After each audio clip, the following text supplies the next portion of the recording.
حضرت حذیفہ بن اسید انصاری رضی اللہ تعالی عنہ فرماتے ہیں کہ حضور تشریف لائے اور ہم کسی امر میں بات کر رہے تھے، تو حضور علیہ السلام نے ارشاد فرمایا کہ تم کس چیز کا تذکرہ کر رہے ہو؟ تو ہم نے عرض کی حضور ہم قیامت کے بارے میں ذکر کر رہے ہیں۔ تو حضور علیہ السلام نے ارشاد فرمایا کہ قیامت اتنی دیر تک قائم نہیں ہوگی جب تک یہ نشانیاں پوری نہ ہو لیں۔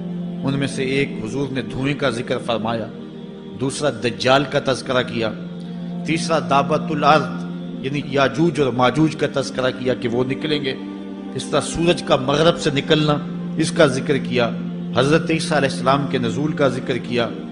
اسی طرح حضور علیہ السلام نے زمین کا 3 جگہوں سے بیٹھ جانے کا ذکر کیا، ایک مشرق میں، ایک مغرب میں اور ایک جزیرہ عرب میں، زمین دھنس جائے گی نیچے، اس کا ذکر کیا۔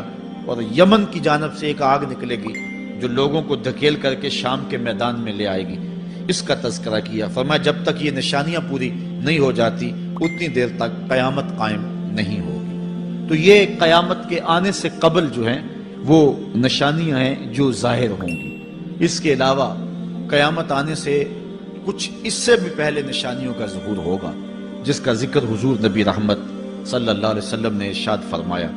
حدیث جبریل اس پہ بہت معروف ہے، جس کو حضرت عمر بن خطاب رضی اللہ تعالیٰ عنہ روایت کرتے ہیں۔ آقا کریم علیہ السلام کی خدمت میں کہتے ہیں ہم حاضر تھے کہ ایک شخص آیا کہ جس کے سیاہ کالے بال تھے اور سفید رنگ کا اس نے لباس پہنا ہوا تھا، اہل مدینہ سے وہ تھا نہیں، اور اس کے چہرے پر، لباس پر، بشرے پر آثار سفر بھی ظاہر نہیں تھے۔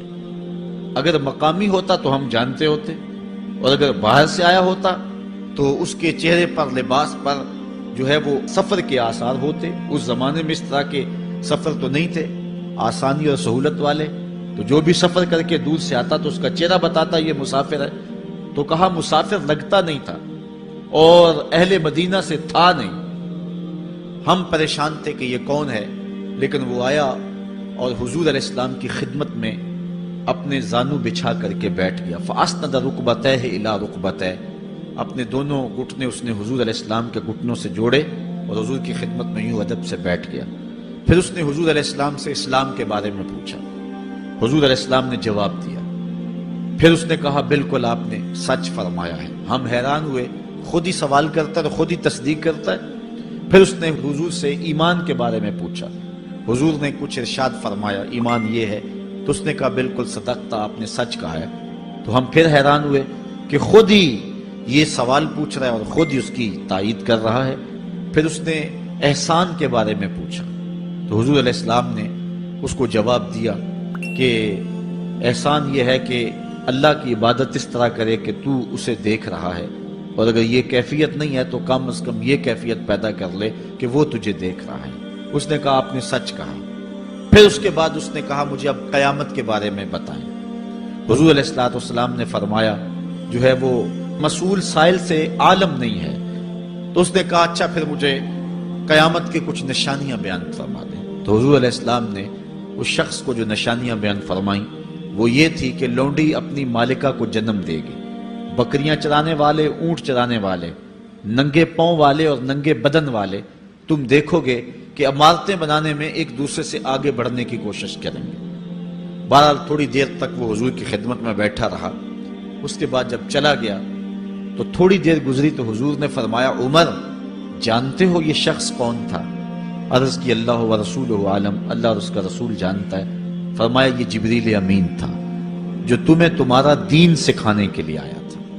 تو حضرت جبریل امین نے آ کر کے حضور سے جو 4 سوالات کیے ان میں سے ایک سوال یہ تھا قیامت کب آئے گی اور قیامت کی نشانیاں کیا ہیں؟ تو حضور نے یہ نشانیاں بیان فرمائیں کہ لونڈی اپنی مالکہ کو جنم دے گی، اور یہ نشانی اب ہمارے سامنے ہے کہ آج اولادیں اپنے جو ہے وہ ماں باپ کی آقا بنی ہوئی ہیں، بیٹی آج ماں کی حکمران بنی ہوئی ہے۔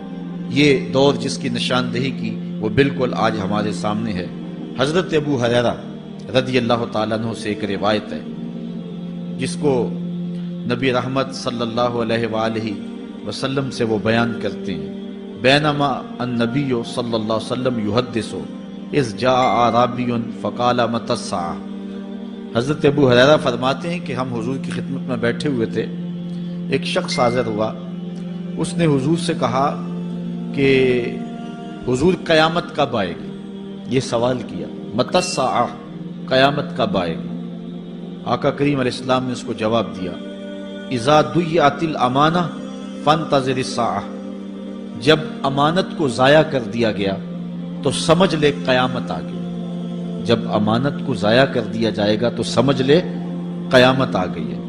قالا کیف اضاعتها، عرض کی حضور امانت کو ضائع کرنا کیا مفہوم رکھتا ہے، اس کا مطلب کیا ہے؟ تشریح پوچھی حضور سے، تو حضور علیہ السلام نے جو جواب دیا وہ سماعت کیجئے۔ قالا اذا وسد الامر الى غیر اہلہ فانتظر الساعہ، فرمایا جب معاملات نااہل لوگوں کے سپرد کر دیے جائیں تو سمجھ لے کہ قیامت آ گئی۔ جب مسندوں کے اوپر مسندوں کے حقدار نہیں ہوں گے، جب زاغوں کے تصرف میں عقابوں کا نشیمن آ جائے گا، جب تخت و تاج کے مالک غدار، بے دین اور نااہل لوگ ہوں گے، جب تخت و تاج کی حکمرانی اور مسلح و امامت کے مسند کے اوپر بیٹھنے والے بھی نااہل ہوں گے، تو پھر سمجھ لینا کہ قیامت جو ہے وہ ظاہر ہو رہی ہے۔ حضرت انس رضی اللہ تعالی عنہ سے ایک روایت ہے، کہتے ہیں سمعت رسول اللہ صلی اللہ علیہ وسلم یقول، میں نے حضور علیہ السلام کو فرماتے ہوئے سنا ہے۔ یہ حضرت انس رضی اللہ تعالیٰ عنہ وہ صحابی ہیں جنہوں نے 10 سال تک حضور کی نوکری کی ہے، اور کہتے ہیں 10 سال میں ایک بار بھی ایسا نہیں ہوا کہ حضور نے مجھے اف بھی کہا ہو۔ کہتے ہیں کبھی ایسا ہوتا کہ میرے ہاتھ سے کوئی برتن ٹوٹ جاتا، ازواج مطہرات جو ہیں وہ اس پہ ناراض ہونے لگتی تو حضور علیہ السلام روک دیتے، فرماتے اسے کچھ نہ کہو، اس برتن کی عمر ہی اتنی لکھی ہوئی تھی، یہ اتنے عرصے کے لیے ہی پیدا کیا گیا تھا۔ تو آقا کریم علیہ السلام نے جو ہے وہ ازواج مطہرات کو بھی روکا کہ وہ مجھے جھڑکے نہ۔ خدمت رسول اللہ صلی اللہ علیہ وآلہ وسلم 10 سنین، میں نے پورے 10 سال حضور کی نوکری کی ہے۔ بلکہ جب آپ کہیں گے کہ حضور کے خادم کا نام کیا ہے، سارے صحابی حضور کے خادم ہیں، لیکن نام حضرت انس رضی اللہ تعالی عنہ کا آئے گا، یہ حضور علیہ السلام کے خادم خاص ہیں، اور حضور سے بہت ساری باتیں انہوں نے سنی ہیں۔ تو ان باتوں میں سے ایک بات کہتے ہیں سمعت رسول اللہ صلی اللہ علیہ وسلم یقول، میں نے رسول کریم صلی اللہ علیہ وسلم کو کہتے ہوئے سنا، ان من اشراط الساعۃ ان یرفع العلم، قیامت کی نشانیوں میں سے ایک نشانی یہ ہے کہ علم اٹھا لیا جائے گا، جہالت پھیل جائے گی، علم اٹھا لیا جائے گا۔ آج لفظ زیادہ ہو گئے، انفارمیشن زیادہ ہو گئی ہے، لیکن جس کو علم کہا جاتا ہے، جو مومن کے سینے کا جمال اور نور ہے، آج وہ اٹھا لیا گیا ہے۔ آج لوگ کہتے ہیں جی جتنا علم آج ہے اتنا علم پہلے تو نہیں تھا۔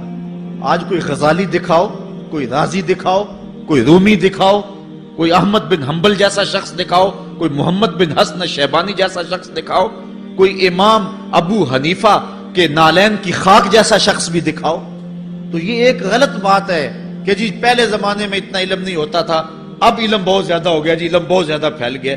علم نہیں پھیلا ہے، یہ چند معلومات ہیں، انفارمیشن کا دور ہے، اور خبریں ہیں۔ جو علم ہے، جو کہ مومن کے سینے کا جمال ہے اور باطن کا نور ہے، جو زندگی کی راہوں کو اجالتا ہے اور زمانے کو مالک کی دہلیز کے قریب کرتا ہے اور انسان کو انسانیت سکھاتا ہے، وہ علم جو ہے وہ اٹھتا چلا جا رہا ہے۔ اور حضور سے پوچھا گیا کہ حضور علم سینوں سے اچک لیا جائے گا، سینوں سے کھینچ لیا جائے گا؟ فرمایا نہیں، علماء اٹھا لیے جائیں گے۔ جب علماء فوت ہو جائیں گے تو ان کی جگہ اس درجے کے لوگ نہیں آئیں گے، پھر زوال پذیر سلسلے ہوتے چلے جائیں گے، علم اٹھا لیا جائے گا۔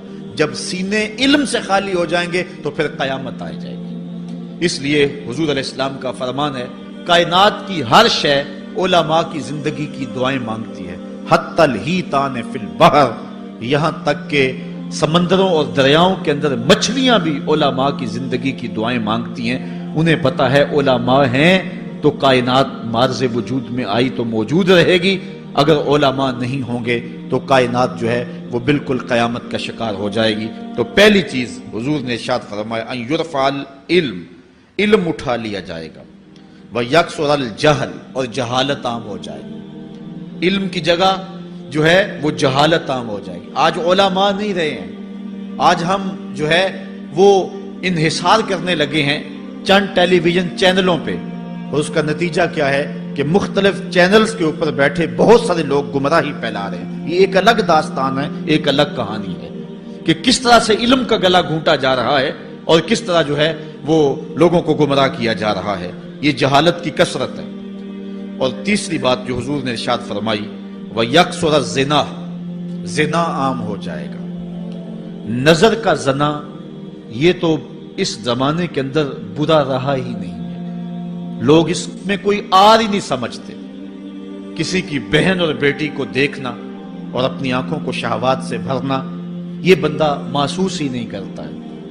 حضور علیہ السلام نے ارشاد فرمایا، من زنا زنیا بہی ولو بہی تانے دارہی، جس نے زنا کیا یہ عمل اس کے گھر بھی لوٹے گا، اگرچہ وہ اپنی دیواریں اونچی اونچی کیوں نہیں کر لیتا۔ اگر آج کوئی کسی کی بہن بیٹی پر اپنی نظروں کو غلیظ کرتا ہے تو وہ یہ کیسے کہہ سکتا ہے کہ میری بہن اور میری بیٹی کسی کی گندی نظروں کا شکار نہیں ہوگی؟ یہ مقافات عمل ہے۔ گندم از گندم بروید جو سے جو، از مقافات عمل غافل مشو۔